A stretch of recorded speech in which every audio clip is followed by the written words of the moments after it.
Hi and welcome to our module on laws of motion part 6। आज हम देखेंगे pulley system के बारे में, then will solve problems on pulley system and will look at frame of references, okay, inertial frame of reference and non-inertial frame of reference. So let's start with pulley system. First of all, talking about a pulley is nothing but an Atwood machine. It's called an Atwood's machine, ठीक है. Now if you must have seen a pulley, it looks something like this. ये हमारा पुली है, okay. Now एक rigid support पे ये पुली attached होता है, okay. So this is the rigid support, यहाँ पे पुली अटैच्ड है. दिस इज द पुली. ये दो स्ट्रिंग्स है, okay. This is only one string. ये स्ट्रिंग यहाँ से पास होके ऊपर से जाके यहाँ पे आ रही है, okay. So this is one string. ये स्ट्रिंग के दोनों एंड्स पे there are masses attached, okay. So this is the mass M2 and this is the mass M1. ठीक है. Now the tension in the string will be T, okay. Now ये part of the string में भी tension T ही होगा. क्यों T होगा? Because दोनों strings क्या है, एक ही है, right. ये एक string है. This entire thing is just one string. ये दो अलग अलग strings नहीं है, ओके. ये string यहाँ से roll होके यहाँ इस तरफ आ रही है, okay. So this is just one string और हमने स्ट्रिंग चेंज नहीं किया है, सो टेंशन भी चेंज नहीं होगा. So this is tension, this over here is also tension. Now this is the tension in the string due to the mass M2 and this is the tension in the string due to the mass M1, ठीक है. Then we'll draw wait, ठीक है, mg. सो ये M2 है तो M2g और ये M1 है तो M1g, okay. Now by default let us assume कि M1 is greater than M2. So what will happen if M1 is greater than M2? तो पुली जो है, पुली की जो स्ट्रिंग है वो इस तरफ जाने की कोशिश करेगी. किस तरफ? ये जो ब्लू एरो मार्क कर रही हूं मैं, ठीक है, समझ रहा है. सो इस तरफ जाने की कोशिश करेगी ये स्ट्रिंग, ठीक है. Y? Because M1 is heavier, ठीक है. M1 जो मास है that is heavier than M2. तो स्ट्रिंग क्या करेगी, इस तरफ आने की कोशिश करेगी. एंड M1 जो मास है that will start going down और M2 जो मास है that will start coming upwards. समझ रहा है? ये M1 का डायरेक्शन होगा डाउनवर्ड्स और M2 का जो डायरेक्शन है दैट विल बी अपवर्ड्स. इतना क्लियर है? टेंशन भी क्लियर है? Okay. Now we have a small trick over here. Whenever we need to find acceleration in any pulley system, be it any pulley system, acceleration is always F net upon M total, ठीक है. So net force upon total mass will give acceleration of any pulley system, ठीक है. So let's say हमने ये pulley system imagine किया है, this over here, okay. तो इसमें F net क्या होगा, जो net force है, okay. So net force हमें ढूंढना है. नेट फोर्स हम कैसे ढूंढेंगे? सबसे पहले तो let us imagine this pulley system जिसमें M1 is greater than M2. M1 जो ब्लॉक है वो भारी है, ओके. तो वो नीचे जाएगा, तो ये पार्ट क्या है, नीचे जाएगा और ये पार्ट ऊपर जाएगा, ठीक है. M1 नीचे नीचे स्लाइड होगा और M2 ऊपर स्लाइड होगा. Is that clear? नाउ जो नेट फोर्स होगा ना इस पुली सिस्टम में that will be M1g minus M2g. Why did I write M1g minus M2g? g क्या है हमारा, acceleration due to gravity. Now M1 is heavier than M2, that means ये mass नीचे जाएगा और ये मास ऊपर जाएगा, ठीक है. सो M1g माइनस M2g होगा. वाई? बिकॉज M1 नीचे की तरफ आएगा, सो इसका जो नेट वेट है वो नीचे होगा और इसका नेट ये कहाँ जाएगा, ऊपर की तरफ, okay. So M1g minus M2g. So this will be the net force. समझा है ये why M1g minus M2g? Because net जो एक्सेलरेशन है, ये देखो नेट एक्सेलरेशन की डायरेक्शन कहाँ है, नीचे की तरफ. मतलब जो बड़ा वाला फोर्स कहाँ है, नीचे की तरफ. मतलब छोटा वाला फोर्स जो है वो ऊपर की तरफ रहेगा, राइट. सो बड़ा फोर्स माइनस छोटा force will give net force in this direction, ठीक है. Net force will always be in the direction of the larger force, ठीक है. सो नेट फोर्स नीचे की तरफ होगा. So since this system is accelerating downwards with an acceleration a, तो क्या हो जाएगा a? M1g minus M2g. Now is this clear? Okay. So F net will be M1g minus M2g upon total mass. Total mass क्या होगा हमारा, M1 plus M2, दो ही masses है, okay. These two masses over here M1 and M2. So total mass will be m1 plus m2. Net acceleration क्या होगा, again I am telling you, F net upon M total. ठीक है, F net upon M total, and in this case it will be m1g minus m2g upon m1 plus m2. So अब हम g common ले सकते हैं इसमें से. ठीक है, सो g कॉमन ले लेंगे, क्या मिलेगा, m1 minus m2 upon m1 plus m2. ठीक है, इज दिस क्लियर. ये देखो यही लिखा है यहाँ पे, m1 minus m2 upon m1 plus m2 into g. So this will be the net acceleration for this pulley system. ठीक है, ये क्लियर है. नाउ जो टेंशन होगा इस पुली सिस्टम में, उसका हमारे पास एक शॉर्टकट है यहाँ पे. It's nothing but forward force into backward mass plus backward force into forward mass upon total mass. Now let me explain this. Forward force into backward mass, इससे क्या मतलब है, फॉरवर्ड फोर्स मतलब जो फोर्स नीचे की तरफ जा रहा है, राइट, फॉरवर्ड फोर्स है ये. जो बड़ा वाला मास है वो नीचे की तरफ जा रहा है, राइट.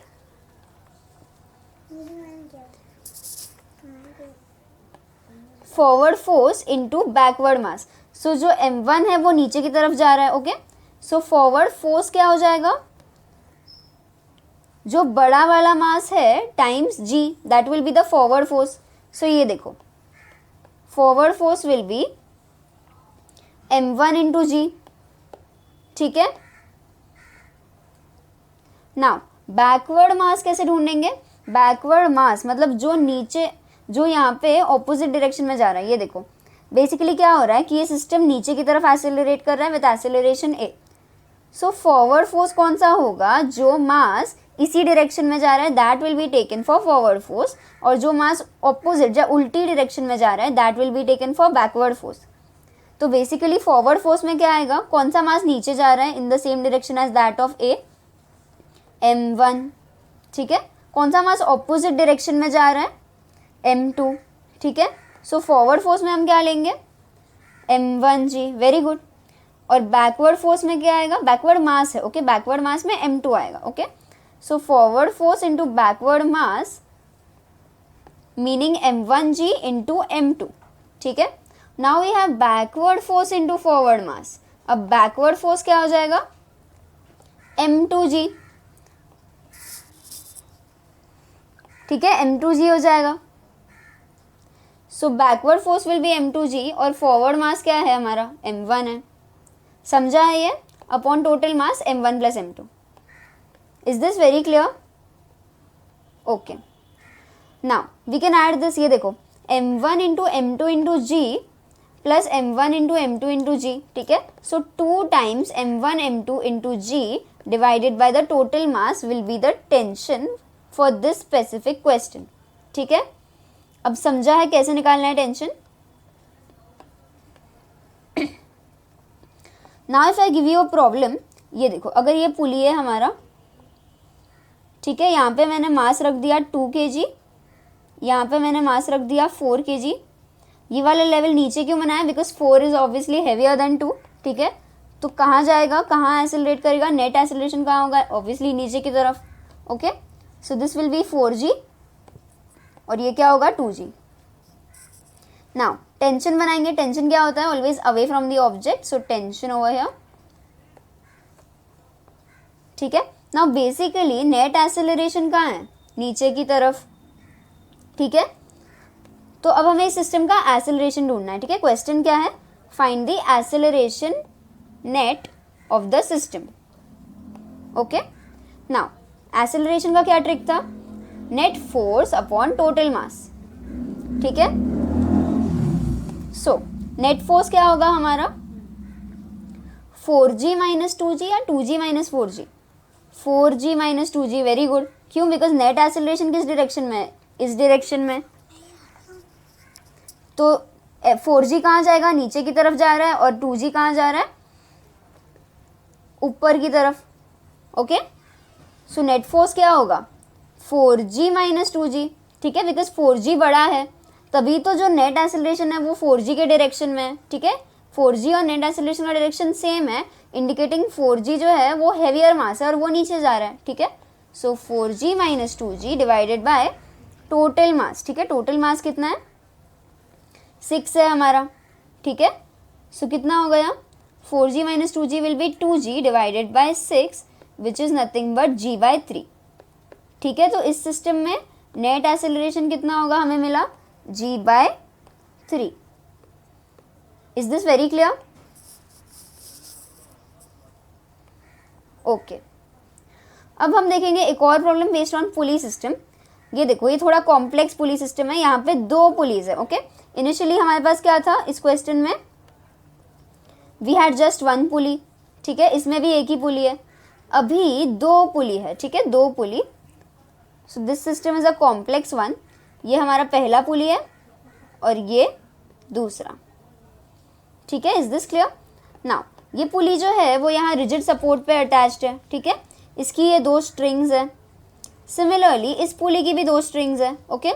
तो हम टेंशन ड्रॉ करेंगे। अब ये जो स्ट्रिंग है वो सेकेंड पुली से फर्स्ट पुली पे जाके इस तरफ आ रही है, मतलब टेंशन क्या होगा, अगर यहाँ पे टेंशन टी है तो यहाँ पे भी टेंशन क्या होगा, टी ही होगा। वाई? बिकॉज स्ट्रिंग चेंज नहीं हुआ, सो टेंशन भी चेंज नहीं होगा। स्ट्रिंग टेंशन कब चेंज होगा, only and only when the string changes.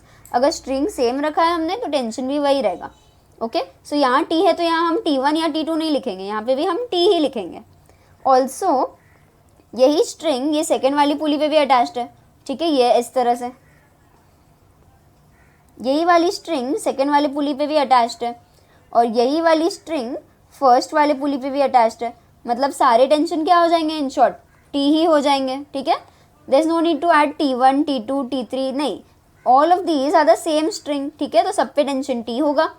Now we have a man over here, ठीक है। तो how much minimum force has to be applied so has to just lift the man from the ground. अब ये ground है हमारा, these are 2 pulleys, ये rigid support है, ये हमारा मैन है यहाँ पे। इसका मास कितना दिया है हमें, 60 kg। सो वेट कितना हो जाएगा, 60 इंटू जी, ओके।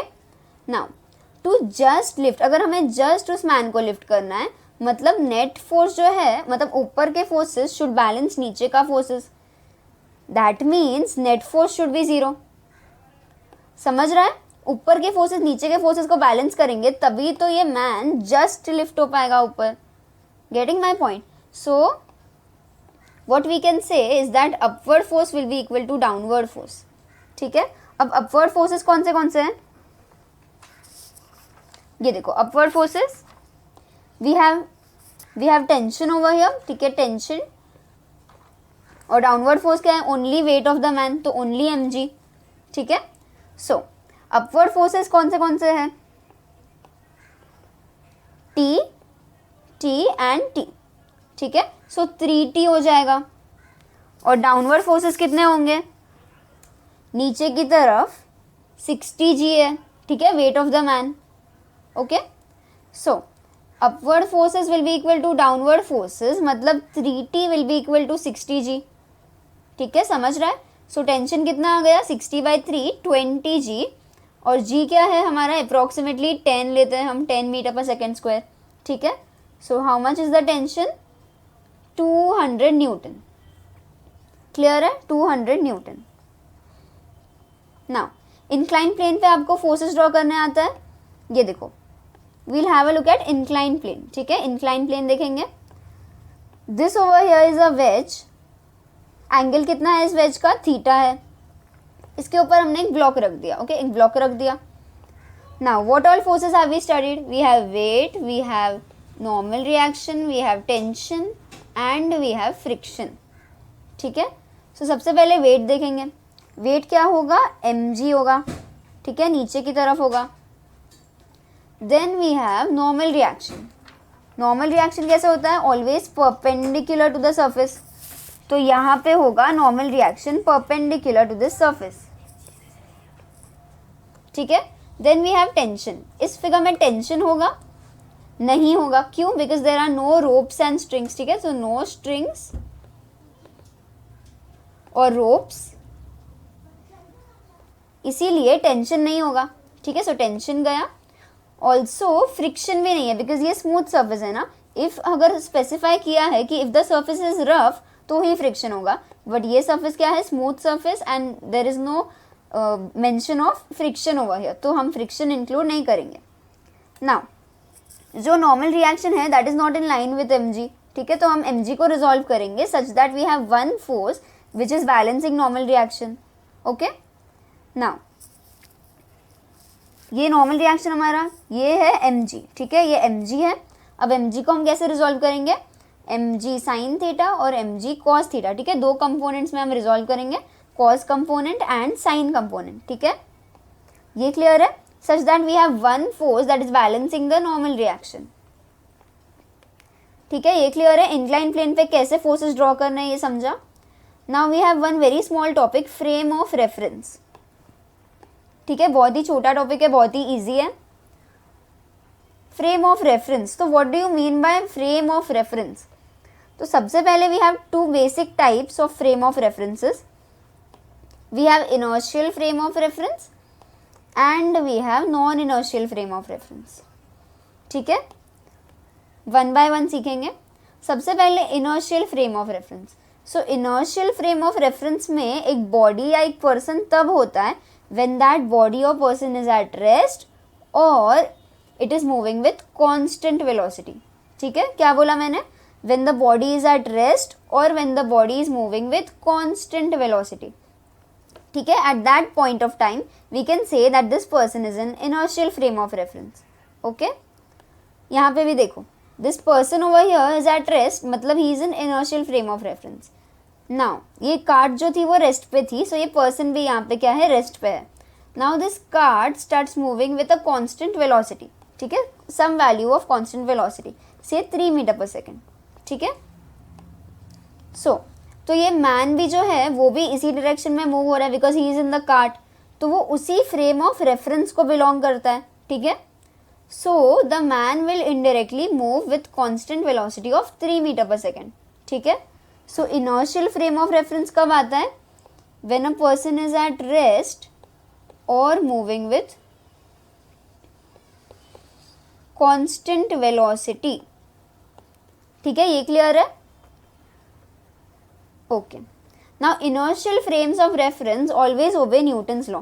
तो जब भी हम इनर्शियल फ्रेम ऑफ रेफरेंस में होते हैं Newton's laws are obeyed. Okay, all the 3 laws. पहला लॉ क्या था, law of inertia, then secondly we have momentum and force वाला law, and third law is about action reaction. okay,